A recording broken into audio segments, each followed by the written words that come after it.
Well, hello and welcome to Rendering Unconscious. I'm so excited to talk about your lovely book. It's a pleasure to be here.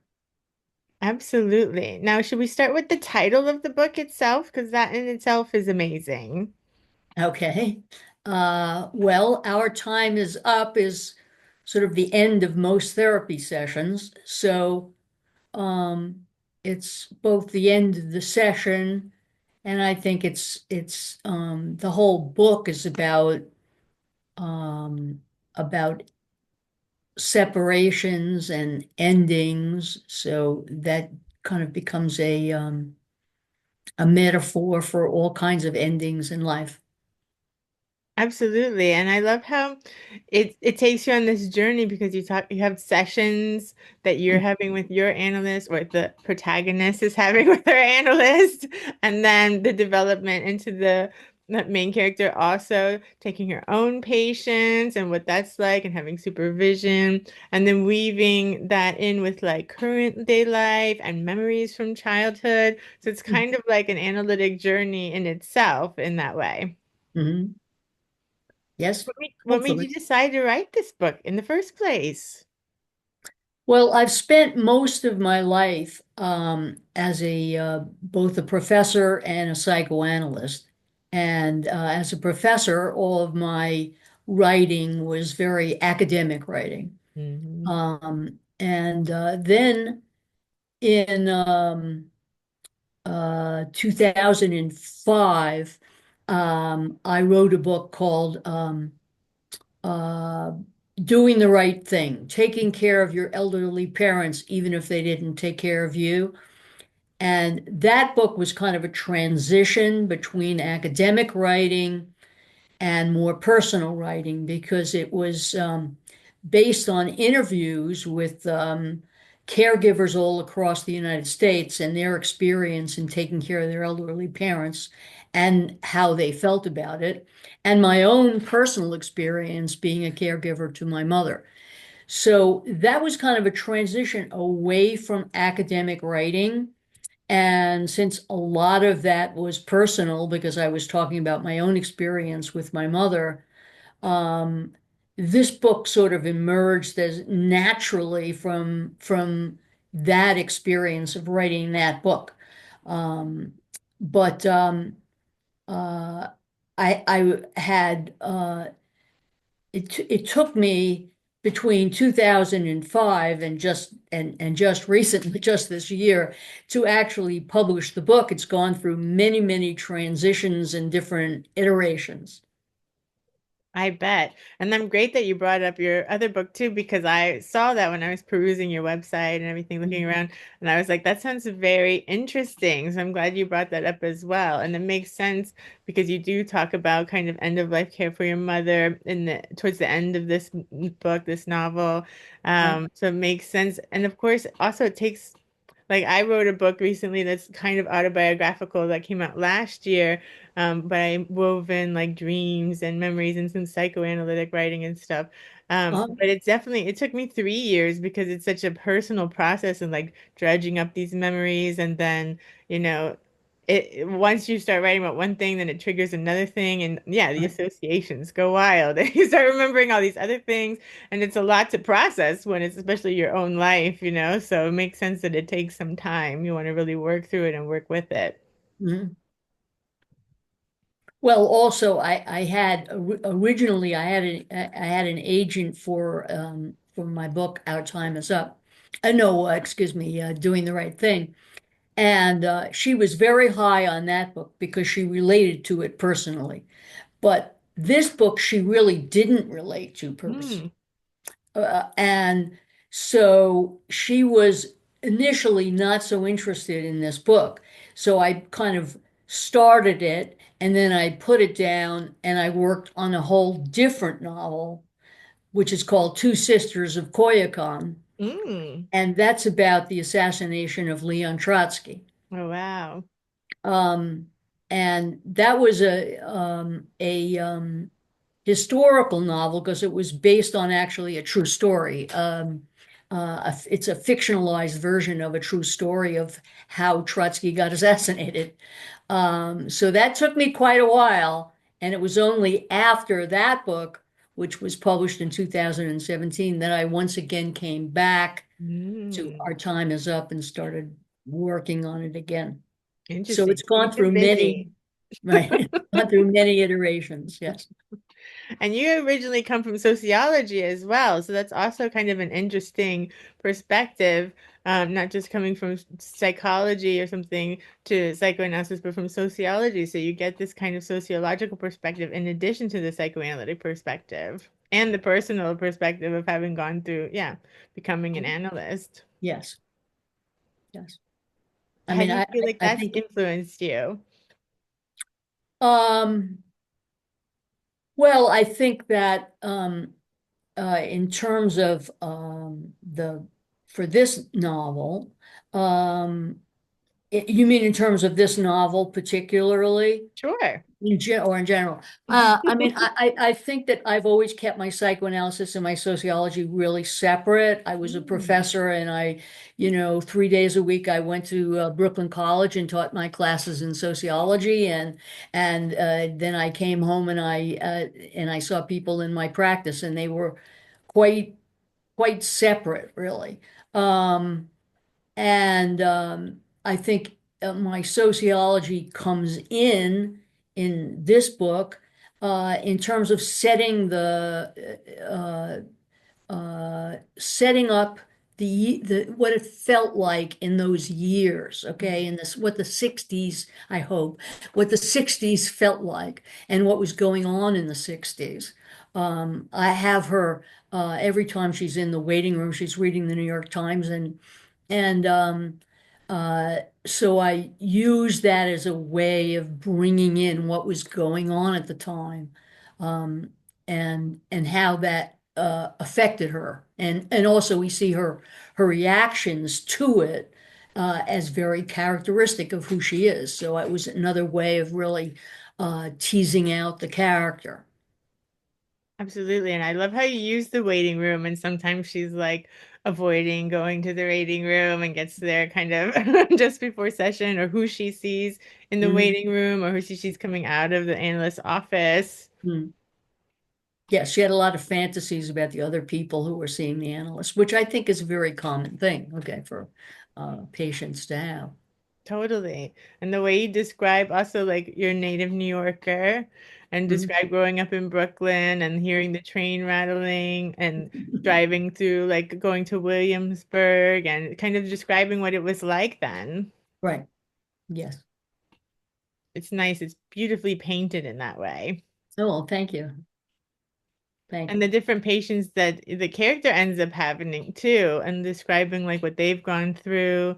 Mhm. Like one in particular, well, one, I don't know if I should give anything away, but one, No, go I ahead. won't give one that's really surprising at the end away, Okay. because Okay. that needs to stay for the reader. Okay. But the one that suffered from sexual abuse and like, the way that she Mhm. described it and the dreams that she had and kind of being frozen, hearing the door creak open and not wanting the person to come into her room, those kinds of things. It's all very, yeah, makes you feel like you're in the session. Great. That's good. I'm glad to hear that. Can I ask how you decided to get into psychoanalysis in the first place? Well, I actually, when I was all the way back in seventh grade, I was always very interested in psychological things. I was reading Freud. I was reading, I Never Promised You a Rose Garden, the 50-minute hour, anything about therapy. I was very interested in. And my best friend in seventh grade, her father was a psychoanalyst, a Mm. psychiatrist, psychoanalyst. And so that I think also made me, even more interested in it. But I felt like I was very involved with my feelings about my mother and trying to get away from my mother.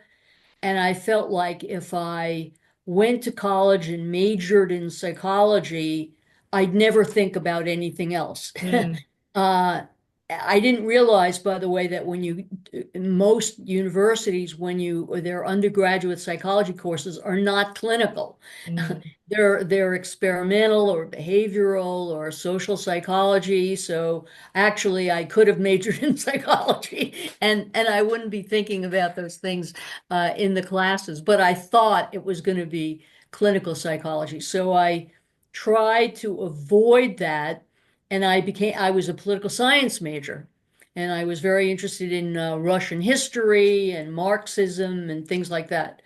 But I always had in the back of my mind that my real love, was about therapy, and I wanted to be in therapy as soon as I graduated from college, and I wanted to be a therapist. But um, so but I kept on saying, if I do that, I'm just going to be obsessed with it. So I ended up getting a PhD in sociology and becoming a professor of sociology. And then as soon as I got my PhD, I started psychoanalytic training.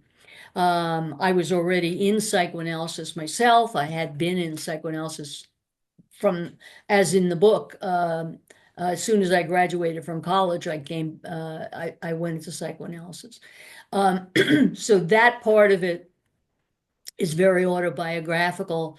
I did go to the University of California, and come back and uh, after that go to graduate school in New York and live in New York. So all of those aspects of the book are accurate. But in my own analysis, I did not go through the experience that Rose goes through with her analyst at all. That's all fictionalized. wonderful. And I also that reminds me of when Rose goes off to college and she comes back to New York, like you said, and sees her analyst for the first time. And the analyst concern, the way that she described, like getting over to California and getting back and Mm, feeling like the parents were not very involved, let's right. say. Yeah. That also was very moving. Mm, mm. Well, that part was true. Mm. Yeah. It really resonated a lot. Mm, Absolutely. I guess mm. it's my experience is similar. Okay. I feel that. Um, I don't know how much to talk about the different things. I guess you could, 'cause I don't want to give too much away. People have to read it, but right. also your experience that you're describing, like Marxism, being involved with political science, that Mm, comes through as well when the character talks about like going to Brooklyn College and talking about Dred Scott and the problems with the Electoral College and those kinds of political points of views are also interwoven in the book. yes. Right. But you could see too, though, how separate, her teaching was from her becoming when she became a psychoanalyst. Um, they were just separate, really. They were not integrated. She wasn't teaching about psychoanalysis at Brooklyn College. No. Yeah. Yeah, and even the teaching journey, like starting off at the yeshiva at the eighth grade, Right. teaching English, and Yes. then which was short-lived, and then moving on to teaching at Brooklyn College, and just how her whole kind of career path evolved. It's very interesting to see because often, I like to talk on the podcast to people at all levels of practice and different theoretical orientations at different levels of training as well, like students and people who are in the midst of training or seasoned professionals, because Mhm. it's very interesting always for me to hear people's journeys, and that's what this book really shows is like a journey through a life and the evolution of the career and the relationships, like meeting her husband and things like that, and then having children and dealing with elder aging parents. And but it's always, I think, interesting as well for listeners to hear there's so many different ways to get into the field. Like everyone didn't go from like Right. psychology to psychoanalysis, in psychology, like in my society for psychology, like there was no Freud, you know, like they have like nothing to do with each other at this point, you know, basically. It's two totally different things, but it's great. Some people get into it through the arts or, yeah, philosophy is a big one, or even film studies, you know, because these are the places where psychoanalysis resides. It's not in the psychology departments so much anymore. Right. Well, especially for me, because I was trained at the National Psychological Association for Psychoanalysis, which was founded by Theodore Reich. And so the whole emphasis there is that, you didn't need a PhD or you didn't need an MD. They wanted people who had, you could have a master's degree in anything and go through training there, which was, not true of other places. So for me, it was a great find to be able to find a psychoanalytic institute that, would where I could go for training with the background that I had. Yeah, that's wonderful. I think NPAP is one of the better places. And yeah, the institute I went to, you had to have a doctorate in psychology or psychiatry. It's like MD, PhD, PsyD. That's like it. It couldn't be anything else, which I think is, yeah, what a loss. There's so many great professionals from all different kind of backgrounds and people with master's degrees that are fantastic thinkers and Mhm. everybody. I feel like Freud would train anybody who had the desire to enter into psychoanalysis, and that seems to be lost on those kinds of institutes that are so Right. exclusionary. But I don't even know if a lot of people know, like into the 70s and everything, like, yeah, they were even trying to make it so psychologists couldn't be psychoanalysts, or that Exactly. was where Reich was coming from in the Right. first place, was like in the 1920s. They were like, should he be allowed to be a psychoanalyst, you know? Right. So these kinds of exclusions have been going on for a long time. Yes. Yes. So I feel very blessed actually that I found NPAP and was able to get my psychoanalytic training. Yeah, I think it's great. I think that's really great. Um, yeah. So is there anything else that we should mention from this novel? Again, I don't want to give away too much, but I think it's a good kind of overview of what it's like. It's kind of a journey through this kind of, yeah, self-discovery and relationships and career path and Well, one thing I don't know whether you'd be interested in this, but it seems to me it's helpful for readers to, if they get a flavor of the book, oh yeah. okay. So I think this particular uh, part gives you a real sense of Rose, okay, and also I think a sense of my writing, and kind of uh, the the voice that goes throughout the book. So this is quite at the beginning when Rose is meeting her analyst, and um, and the analyst comes out and introduces herself, and here we go. I had imagined how her voice would sound. I didn't want a therapist exuding wasp elitism like Katharine Hepburn.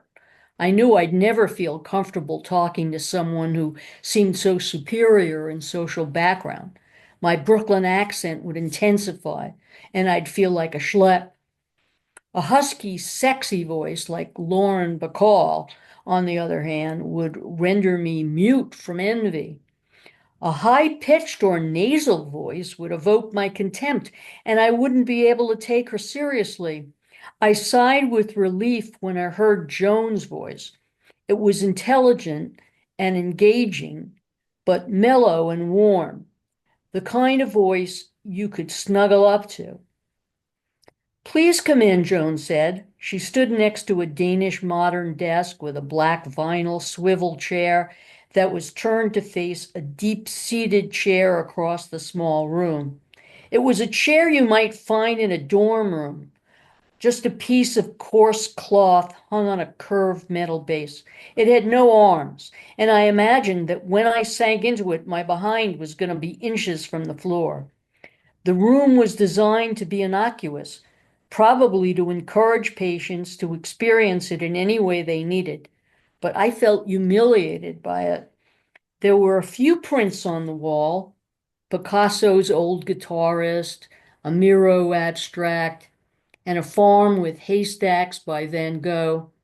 They looked familiar. I'd seen prints just like them in dorm rooms. Pleased that I'd recognized them, I felt cultured. Joan was quiet. I So, love it. That also reminded me that when Joan would end sessions, she'd often say, instead of just saying our time is up, she'd be like, for now, mhm. and keep it this continuation, this little like hint of continuation. And that kind of the book ends that way as well, in a way. It's like story's not quite over yet. Right. There's a sense of kind of the story continuing at the end, Yes. even though the third part is called endings. Right. I Right. like that.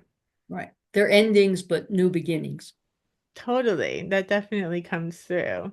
That Right. definitely comes through. Mhm. Well, it's beautifully written, and I recommend people get it. And yeah, we should make sure people know where to find it. It's on Amazon, of course, Yes. and your website is wonderful as well. And I'll link to all of that. Okay. And is Great. there any other things you want to say about your other books or what you're working on now or what you're doing now? Now I saw on your website you've been in New York for a long, long time, but Yep. then I saw at the end of this book you're in Mhm. Connecticut now. That's true. Since COVID, actually, for many years, we had a weekend house. We had an apartment in New York and a weekend house. And then during COVID, we moved to Connecticut to the weekend house, basically. And I couldn't see patients in person, so I was seeing everybody on either on Zoom or the phone. And then after a couple of years of doing that, realized that actually my practice was fine that way, Hmm. and that I didn't miss New York. So my husband and I decided to make our weekend house our permanent house. So we've been in Connecticut since COVID, and I gave up my office in New York. So I now work entirely on the phone and from Connecticut. So it's quite different than I Nice. would have expected. Yeah, it's nice. I left the city. We were in Stockholm and then we left and moved to a house in the countryside in early 2021. And my practice has been entirely remote since I left New York, actually in 2017. And it's been nice for me because I didn't know a lot of people doing it then. But since COVID, it's like totally the norm, and a lot of people haven't gone back to in person. And for a lot of people, like especially other people that live remotely, or I see a lot of other people that have also moved countries, and I Mhm. have like a group that I run for people who have also moved to another country, and so we can get together and everybody can kind of talk about their experiences because it's different living in a different culture, or sometimes there's a new language, or just missing home and things like that. Mhm. But also, I just finished over the weekend James Baldwin's novel Giovanni's Room, which was amazing, of Mhm. course.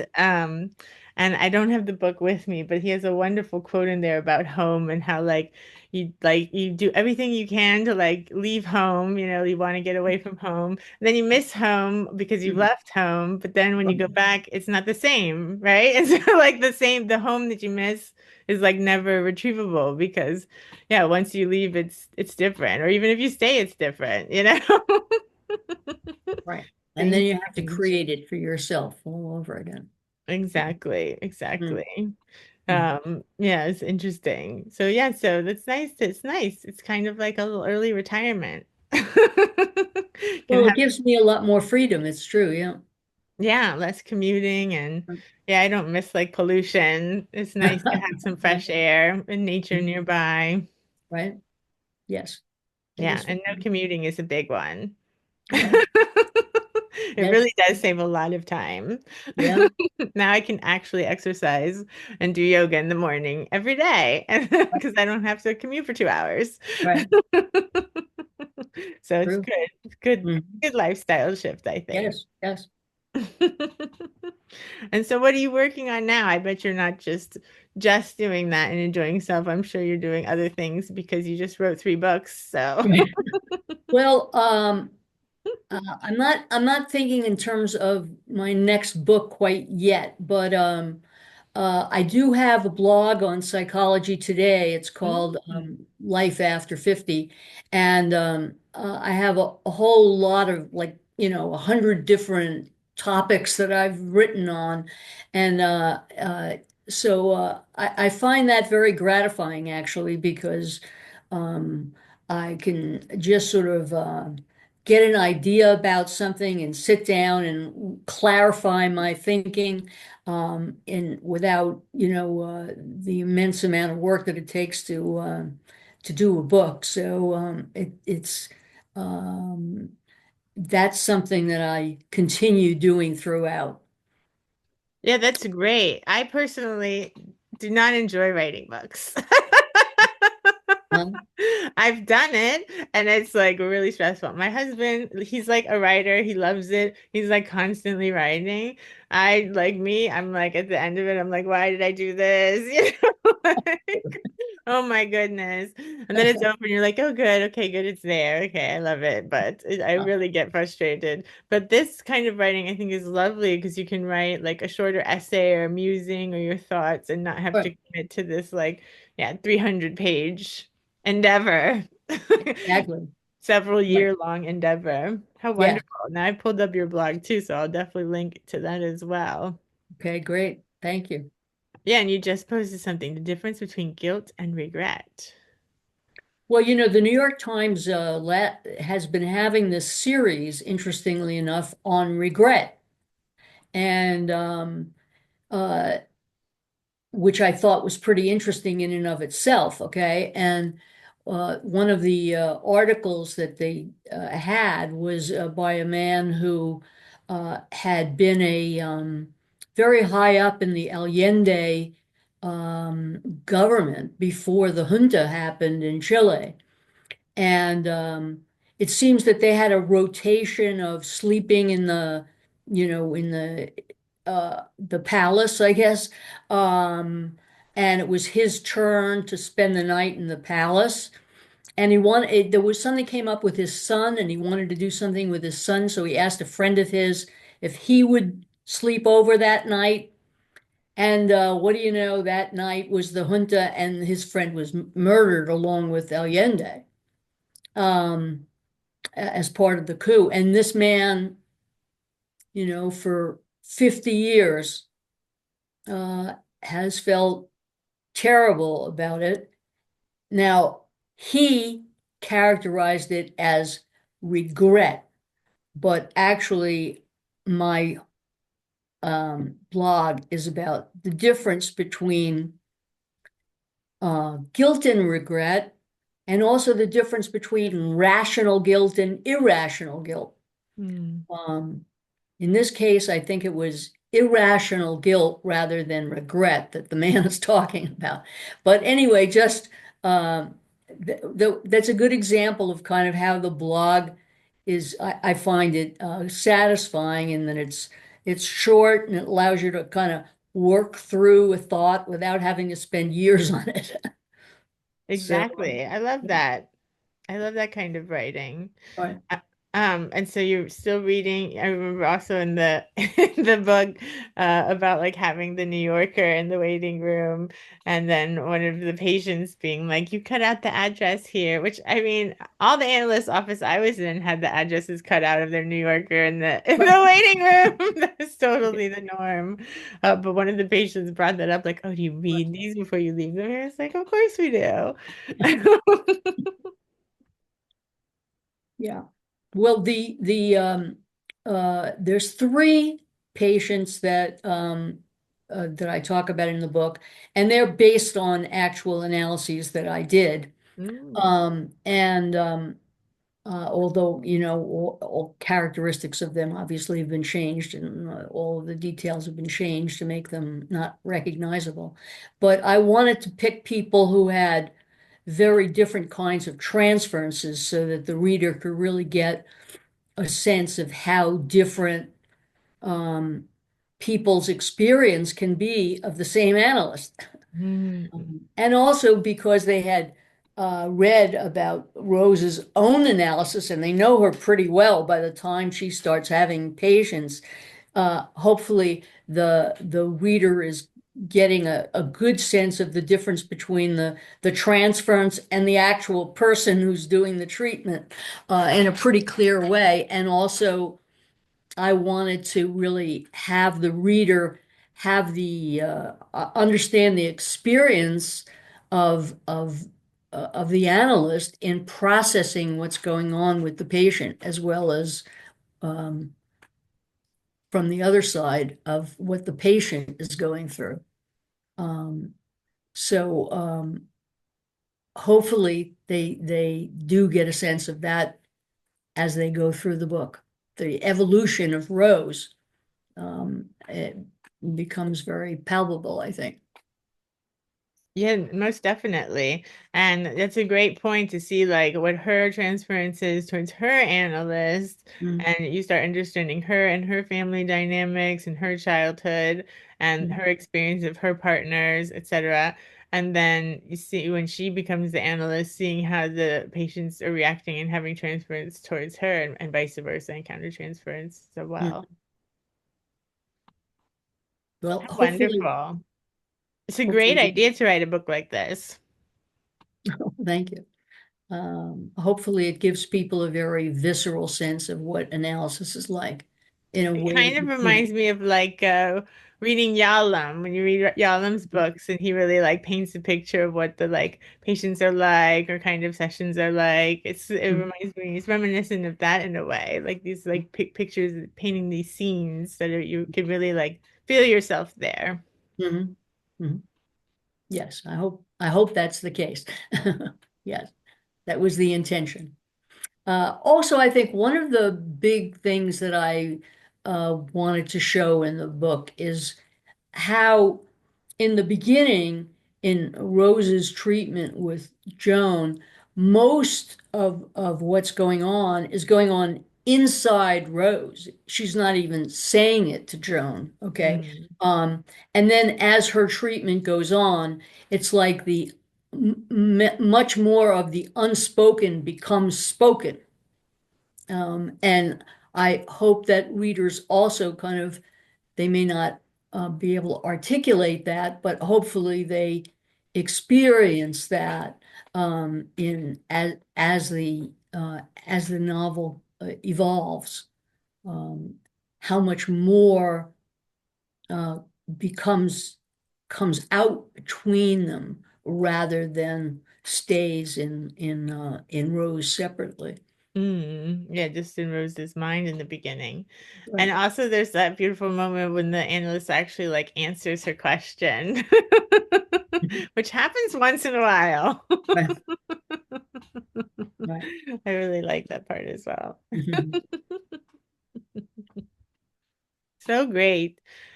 Is there anything else that you wanted to mention? Uh, well, I could just say that this book is very different than my last novel, which is called Two Sisters of Coyoacán.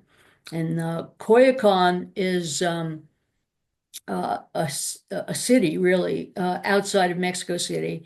And it was the home of Frida Kahlo and Diego Rivera. And particularly, in the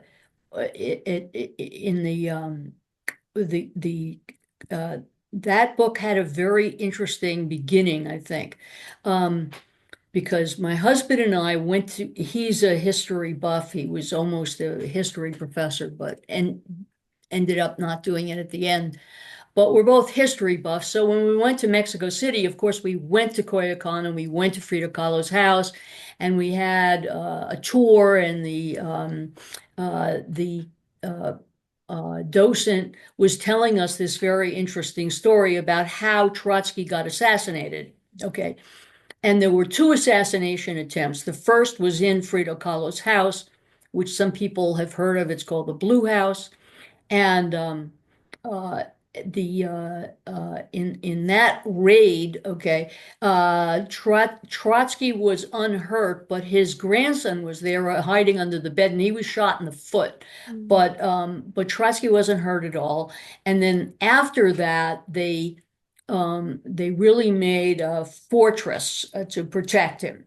Um, and but Stalin was very much dedicated to having Trotsky murdered, which is why Trotsky went to Mexico to try to hide from Stalin. And what the docent told us is that the way it happened was there was a young woman who actually was from Brooklyn, New York, who became Trotsky's secretary. And her sister, okay, was targeted by the Stalinists. Mm. They set up somebody who was going to basically romance her. And then she and her boyfriend came to visit the secretary. And Mm. her boyfriend turns out to be the assassin Mm. that Stalin had sent to murder Trotsky. So the way that Trotsky got murdered was because of this connection with this secretary and her sister. Um, that story had stuck in my mind, and then later few years later, a patient of mine came in and said, "Oh, did you hear that Ruth Polos died?" No, she turned out she was also an NPAP graduate, and the obituary mentioned that she had been Trotsky's secretary. And it turned Wow. out that it was her sister who was romanced by the murderer, and that as I researched this more, it turned out that this family was a Brooklyn Jewish family, rather wealthy family, but they were Trotskyists, and she had gone down to Mexico to be Trotsky's secretary, and in fact, that when this was all over, she became a psychoanalyst Wow. at NPAP. So when all of those disparate things seemed to come together, I thought this really is a novel here. Yeah, that's So, amazing. What an um, amazing story. and I ended up writing that novel. Yeah, that's incredible. So that was Definitely in link to that too. right. So that was in between doing the right thing and our time is up. Yeah, and that must have said, like you said, taken a lot of research. Yes, it did. It did.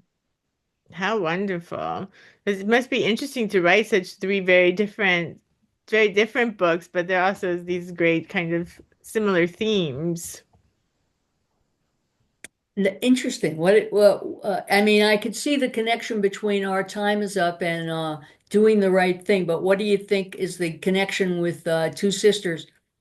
Well, psychoanalysis. But maybe only bridging it in your very particular way with this kind Right, of historical, right, sociological right, viewpoint. right, But maybe it feels very separate to you since right, you kept them separate. right. True. It's true. That's such an interesting story.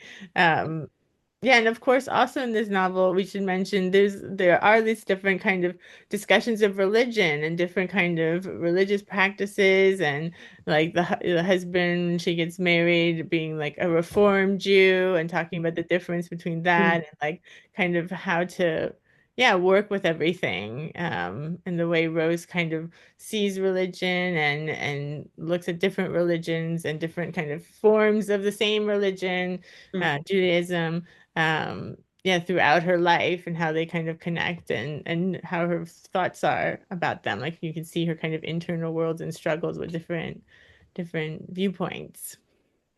Well, actually, that is a connection with Two Sisters because in Two Sisters, I have a lot of dialogues between the secretary and and Trotsky. Mm. And a lot of their dialogue has to do with their feeling. He was Jewish, Trotsky, although he never, of course, practiced it or anything. And so she has all of these conversations with him about his feelings about being Jewish and the way he disavowed it and why he disavowed it and all of that. That I made up, obviously. I have no basis for. I was just gonna say, did you find diaries? No, no, that was all. But That was you're all. using your artistic freedom. Right, exactly. That was all fiction. That sounds really interesting. Really, really interesting. And your the first book sounds really, really interesting too, because this is a struggle, like we talked about with the part of the book that I felt, oh, that really hit home. And then, yeah, taking care of people that might have neglected you a little bit or not taking care of you in the way you would have liked, Mm, and then doing the right thing, like you said. right, right. So it's been a long journey. Yeah. Well, thank you for sharing your journey in these different ways. Okay. Well, thank And you. are you still like accepting new patients or are you pretty full or? I still accept new patients, but of course it's, on this new basis, working on the phone. So people have to know ahead of time what they're signing up for, which is different than uh, the way I practiced 20 years ago. Hmm. Yeah, it is, but it's quickly becoming the norm. I feel like especially for like the younger generation, they're so used to doing everything online or Right. everything remotely and working remotely, and a lot of their friends they've never met in person. So Right. for them, I feel like it's like there's no difference. Mhm. I know Well, when I I think, left New York, I only had kept like maybe four analyses or something, like very few handful, because of course in New York there's plenty of analysts to refer to, and it wasn't really a thing to like be working totally remotely. So mm, I tried to refer everybody out when I mm, left because I just, it's like there's plenty of people to see in New York, and I know a lot of great people that I can refer you to. And there was mm, just like a handful that just like were like, no. mm, They're like, no, I'm not. Like, you have to talk to me somehow. Like, I'll do the phone, whatever. Just like, no, I'm not going through all of this again with somebody else. So I was mm, like, okay. So I just kept, I don't know, like four people, I think. It was a very small handful. huh? Yeah, and that was kind of great because if you move countries, like I said, I have this group, it's not a very smooth process most of the time, Yeah, even if you have like all the privileges and, you yeah, know, very kind of supported. It's still an interesting process going through all the bureaucratic stuff. So it's like they told me it would take a year. So that's how I planned like leaving New York, like from getting married to take a year and could close my practice and my gave up my apartment. And then the year came and went. There's like no news. mm, It's like, well, now what I do? Now I have to go live with my mom, like go back to Miami for some months until I get my residency permit. And then it actually got rejected. I was like, oh. yeah, I was like, So is your husband Swedish? yeah, Oh, he is Swedish. Okay. yeah. Mm. He's Swedish. He's born and raised in Stockholm. And Uh-huh. yeah, and then I was like, well, I have to appeal this because my husband is in Sweden. So you Yeah. have to let me in, please. And so it took like another year. So there was like a year there. I was just like visiting as a tourist and having to stay with my mom the other half of the time, which we didn't have like the best relationship growing up. So, and Mm. still don't. So it's just like, okay, now I'm bouncing back and forth, but I had this little handful of analyses that was like a nice kind of stabilizing force, actually. They didn't know I was going back and forth, of Right. course, because it's just on Right. the phone. But it was Right. nice to like at least still have that little practice. And that's actually how I started the podcast. I was just used to Uh, having like this full practice in New York and doing all these events with Desmond Bahagan and running all around New York City. It's so busy and fun. And then all of a sudden I was like in my hometown that I left a long time ago, in my mom's spare room. Like, what happened in my life? That's what I turned 40, and I was like, wasn't I a psychoanalyst in New York City? Like, how did I end up back here? Mhm. Yeah.